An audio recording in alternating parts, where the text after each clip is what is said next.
হিন্দুত্বের প্রচার করে ব্যানার পড়ল হুগলির চুঁচুড়ায়। হিন্দু ঐক্যের ডাক দিয়ে আসন্ন 26-এর নির্বাচনে বিজেপিকে জেতানোর ডাক। কিন্তু এই যে বিষয়টার সামনে আসছে, তখন তৃণমূল আবার দাবি করছে যে জনতা তাদের পাশেই রয়েছে।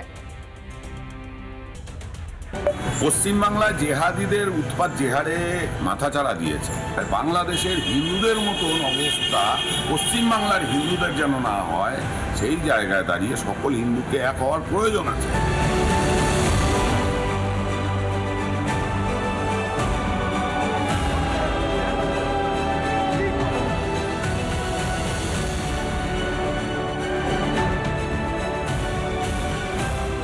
তৃণমূল সহ বিরোধী ইন্ডি জোট যত সনাতনীদের অপমান করছে, ততই জোট বাঁধছেন হিন্দুরা। রাজপথে চড়ছে সনাতনী গর্জন।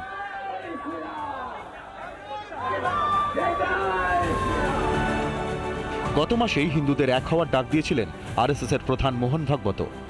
এই প্রেক্ষাপটেই 26-এর বিধানসভা ভোটকে পাখির চোখ করে ময়দানে নামল বিজেপি।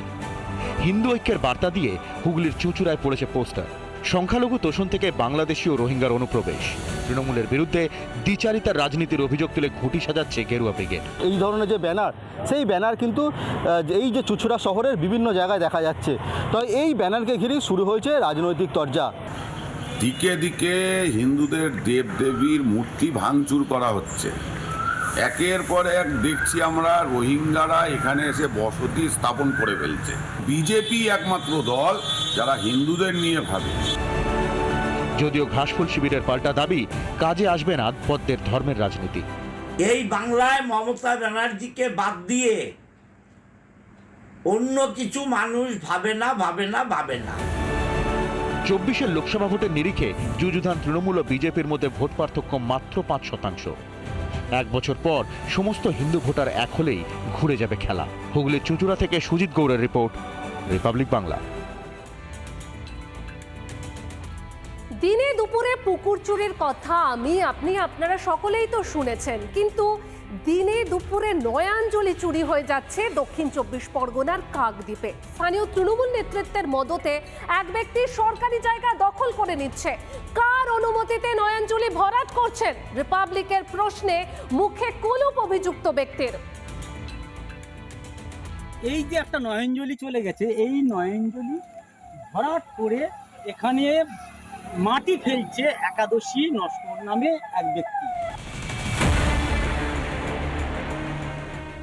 সামনে 117 নম্বর জাতীয় সড়ক, আর তার থেকে সামান্য দূরে নয়াঞ্জলি।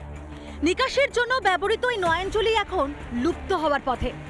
প্রতিদিন সবার সামনেই একটু একটু করে ভরাট করা হচ্ছে এই নয়াঞ্জলি। পঞ্চায়েত আছে, তাদের সামনে এই যদি বন্ধ হয়ে যায়, তারা কি দেখছে না বিষয়টা? এটা তো দেখা উচিত।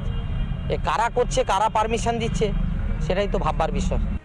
দক্ষিণ 24 পরগনার কাকদ্বীপের খিরিস্তলা এলাকার বাসিন্দাদের অভিযোগ, খাস জায়গা দখল করছেন একাদশী নস্কর নামে এক ব্যক্তি। কিভাবে তা সম্ভব? এনেছিল, পারমিশন দিয়েছে আপনাকে? পারমিশন এখন দেওয়া হয়নি। তাহলে আপনার তো ভরাট হয়ে গেছে জায়গা। তৃণমূল পরিচালিত সূর্যনগর পঞ্চায়েতের নাকের ডগাতে চলছে এই দখলদারি, যা দেখে বিজেপির অভিযোগ শাসক দলের আশীর্বাদে জমি কবজা করছেন ওই ব্যক্তি। তৃণমূল সাধারণ মানুষকে এরকম জলে ডুবিয়ে মারার একটা পরিকল্পনা করেছে। আগামী বিধানসভা নির্বাচনে সেটা সাধারণ মানুষ যোগ্য জবাব দেবে। আমাদের পঞ্চায়েতগতভাবে আমাদের নজরে এসছে, আমরা ব্যাপারটা দেখছি। আমরা পঞ্চায়েতের অঞ্চল কমিটি বসেছিলাম, বসে ওনাকে আমরা ডেকেছি। কবে নেওয়া হবে ব্যবস্থা? প্রায় অর্ধেক ভরাট নয়াঞ্জলি। এতদিন কেন নজর পড়েনি পঞ্চায়েতের? চাপে পড়েই কি এখন সাধু সাজার চেষ্টা? দক্ষিণ 24 পরগনার কাকদ্বীপ থেকে বরুণ হালদারের রিপোর্ট, রিপাবলিক বাংলা। রাষ্ট্রায়ত্ত গ্যাস সংস্থার ঠিকাকর্মী নিয়োগ নিয়ে বিবাদ। পানাগড়ে সেই বিবাদ পৌঁছলো আদালত পর্যন্ত, কারণ শাসক দলের দুই নেতার মধ্যে বিবাদ। শাসক দলের যুব নেতা বলছেন যে ভয়ে তিনি ঘরছাড়া, আর শাসক দলের শ্রমিক নেতা তিনি সমস্ত অভিযোগ অস্বীকার করছেন।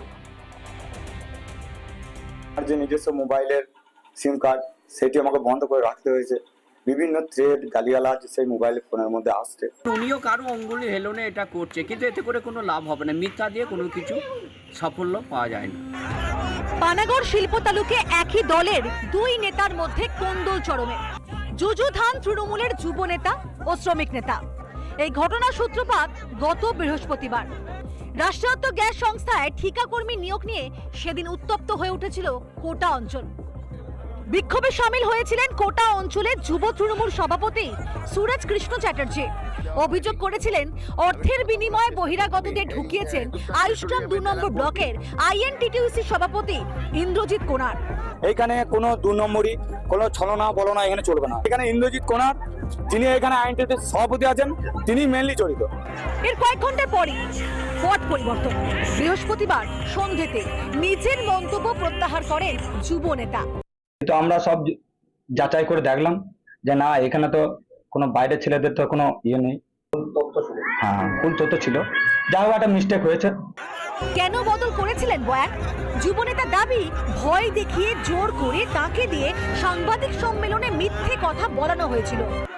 তার নিজস্ব একটা লিখিত বয়ান তৈরি করে রেখেছিল, বলছিল আমরা যে কথাগুলো বলেছি আজকে গেটের সামনে, সেই কথাগুলো উল্টো বয়ান ওরা তৈরি করে রেখেছিল। সেটা তোমাকে আমাকে বলানো করা। যদিও এমন অভিযোগ করিয়ে পাল্টা চ্যালেঞ্জ ছড়লেন তৃণমূলের শ্রমিক নেতা। উনিও কারো অঙ্গুলি হেলনে এটা করছে, কিন্তু এতে করে কোনো লাভ হবে না। মিথ্যা দিয়ে কোনো কিছু সাফল্য পাওয়া যায় না। পুলিশ প্রশাসন আমাকে এখনো জানায়নি, কী হয়েছে আমি জানি না। যদি সেরকম কিছু হয় তার জবাব আমি দেবো, আইনতই দেবো। এখন শুনতে ভালো লাগছে তৃণমূলকেই বলছে, তৃণমূল কংগ্রেসকে মারছে, তৃণমূল কংগ্রেসকে মারছে। এদিকে এই ঘটনায় শনিবার দুর্গাপুর মহকুমা আদালতে ম্যাজিস্ট্রেটের সামনেই গোপন জবানবন্দি দেন সুরজ কৃষ্ণ চ্যাটার্জি। দুর্গাপুর থেকে রমেন মজুমদারের রিপোর্ট, রিপাবলিক বাংলা। বিদ্যাধরীর জল যেন বেশ। নদীতে মাছ আসা তো দূরের কথা, নদীর সেই জল দিয়ে মাছ চাষ করে ক্ষতির মুখে হারোয়া, মিনাকা সহ ওই এলাকার বিভিন্ন মৎস্যজীবীরা। তারা বলছেন যে এই যে বিভিন্ন কলকারখানা, সেই কলকারখানা থেকে নির্গত কেমিক্যাল পদার্থ জল কুলটির লক গেট দিয়ে এসে মিশছে বিদ্যাধরী নদীতে। আর সেই কারণে সেই সমস্ত জল দিয়ে যখন মাছ চাষ করা হচ্ছে, ক্ষতির মুখে পড়তে হচ্ছে ব্যবসায়ী ও মৎস্যজীবীদের। দেখুন একবার ছবিটা। দিনের পর দিন দূষিত জল মিশছে বিদ্যাধরীতে, ক্ষতি হচ্ছে মাছ চাষে। এমনই অভিযোগে ক্ষুব্ধ হারোয়া, মিনাখা, সন্দেশখালী সহ বিস্তীর্ণ এলাকার মৎস্যজীবীরা। কলকাতা এবং লেদার কমপ্লেক্সের দূষিত বর্জ্য যে জল, একদম পুরো রাসায়নিক পদার্থ মিশ্রিত জল সরাসরি ক্যামেরা পার্সনকে যে বলবো, এই যে সরাসরি বাগজোড়া যে খাল রয়েছে, সেই খাল থেকে জল কিন্তু এই যে সুইচ গেট রয়েছে, সেই সুইচ গেট থেকে সরাসরি একদম পুরো বিদ্যাধরী এই যে নদী আছে, এই নদীতে কিন্তু সরাসরি মুছছে। নানা ধরনের কন্টেন্ট দেখার জন্য লাইক করুন, শেয়ার করুন আমাদের ফেসবুক পেজ, সাবস্ক্রাইব করুন আমাদের ইউটিউব চ্যানেল। পাশাপাশি অন্যান্য ব্রেকিং নিউজের জন্য অবশ্যই চোখ রাখুন রিপাবলিক বাংলায়।